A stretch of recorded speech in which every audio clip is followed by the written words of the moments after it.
ओम साईराम मित्रांनो, शास्त्री भालेराव शिर्डी या चॅनलमध्ये आपले स्वागत आहे.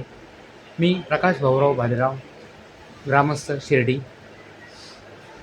साईबाबांच्याबद्दल अनेक काही सच्चरित्रातील गोष्टी आपण वाचलेल्या ऐकलेल्या आहेत. पण किती जरी ऐकल्या तरी त्या नेहमी परत परत ऐकाव्याशा वाटतात. नित्य नूतन असं बाबांच्या कथांचे स्वरूप आहे. त्याच्यापैकी एक गोष्ट मी आपल्याला सांगणार आहे. साईबाबांच्या चरित्राच्या 15व्या अध्यायामध्ये चोळकर नावाचे भक्त जे ठाण्याला राहत होते, कपालेश्वर मंदिरामध्ये दासगणू महाराजांचं कीर्तन होतं. साईबाबांचा फोटो पुढे ठेवून कीर्तन करायचं अशी दासगणू महाराजांची पद्धती होती. त्या अनेक जमलेल्या श्रोत्यांमध्ये चोळकर एक होते. बाबांच्याबद्दल विषय तिथपासून सुरू झाला, जो दासगणू महाराजांच्या तोंडून त्यांनी ऐकला आणि साईबाबांचा परिचय मनात त्यांचा झाला.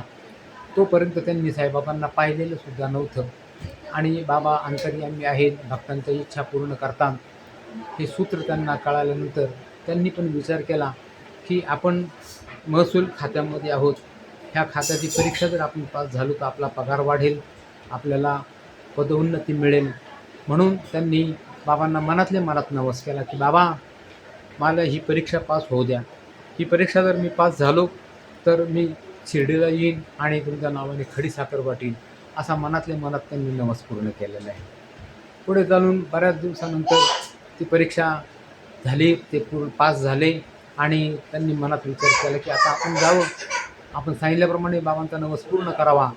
पण दुर्दैवाने त्यांना बऱ्याच अडचणी आलेल्या आहे. कधी पैशाच्या अडचणी, कधी सुटी नाही अशा अडचणी, कधी घरातल्या काही अडचणी, असं करता करता बरेच दिवस झालेले आहे. त्यांनी विचार केला की आता आपण जाऊ शकत नाही.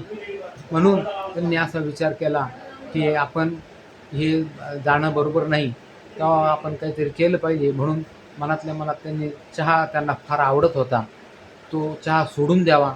ज्यावेळेला आपण शिर्डीला जाऊ, नवस फेडू, त्याच्यानंतरपासून पुढे चहा पिऊ, असं त्यांच्या मनाने घेतलं आणि त्यांनी चहा सोडून दिला. काही दिवसानंतर तेही दिवस निघून गेले. काही दिवसानंतर त्यांना खरोखरच शिर्डीला जाण्याचा योग आला. गेले शिर्डीला. साईबाबा हयात असताना बाबांचं जाऊन त्यांनी दर्शन घेतलं. तिथे भक्त वगैरे बसलेले होते, म्हाळसापती, त्याचप्रमाणे श्यामा, बाळाशिंपी वगैरे. त्याच्यापैकी त्या भक्तांकडे बाबांनी पाहिलं आणि सांगितलं की अरे माधव, यांना घरी घेऊन जा आणि यांना चहाचे पेले पाज. आणि त्याप्रमाणे ते घेऊन गेलेले. घरी गेल्यानंतर माधवरावांनी चहा बनवला.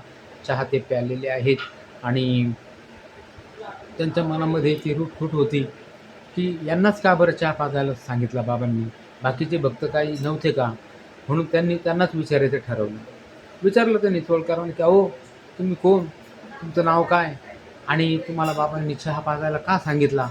त्यावेळेला ते सांगतात की चोळकर म्हणतात की महाराज, अहो ही एक फार मोठी गोष्ट आहे. मला परीक्षेमध्ये पास होणं गरजेचं होतं.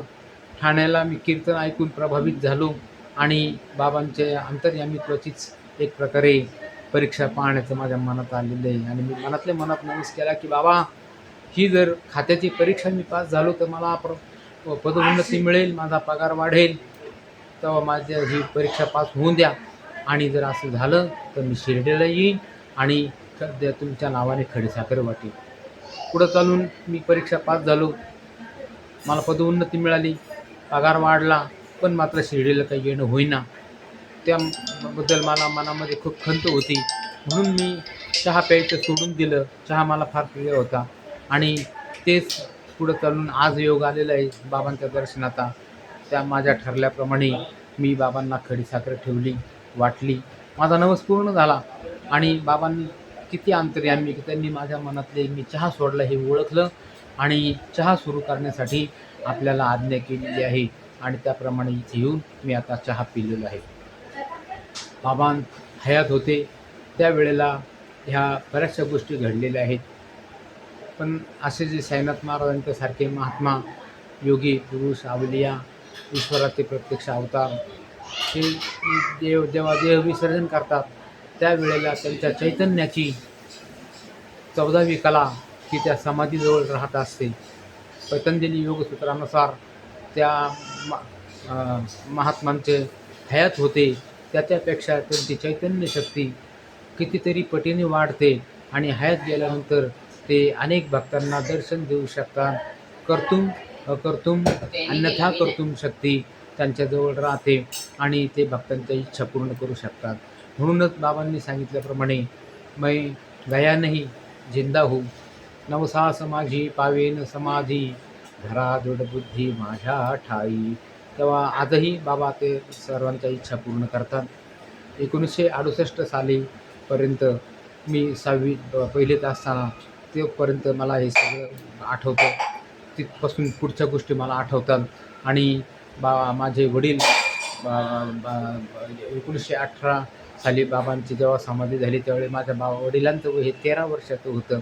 त्यांच्या वयाचे पोते, गुंकर, शेळके, गायके, जगताप, शिंदे, नागरे, शेंपी, मिराणे वगैरे हे सगळे लोक त्यावेळेला लई होते. आणि त्यांनी ज्या त्या गोष्टी मला सांगितल्या त्या बऱ्याचशा माझ्याकडे त्या गोष्टी आहेत आणि ह्या गोष्टी सर्व साई भक्तांपर्यंत पोहोचवाव्यात अशी माझी इच्छा आहे. तेव्हा आपण वेळोवेळी ह्या ऐका आणि माझ्याकडच्या ज्या गोष्टी आहेत ह्या दुर्मिळ आहेत. ह्या अनेक भक्तांचे त्यात अनुभव आहेत. बाबा राहणीमान कसं होतं, बाबांचे कसे राहत वगैरे ते आहे. आणि जे ऐकल्यानंतर आपल्याला काहीतरी बाबांची अनुभूती ही नक्की येईल. आणि माझ्या चॅनलला आपण सबस्क्राईब करा. ओम साईराम.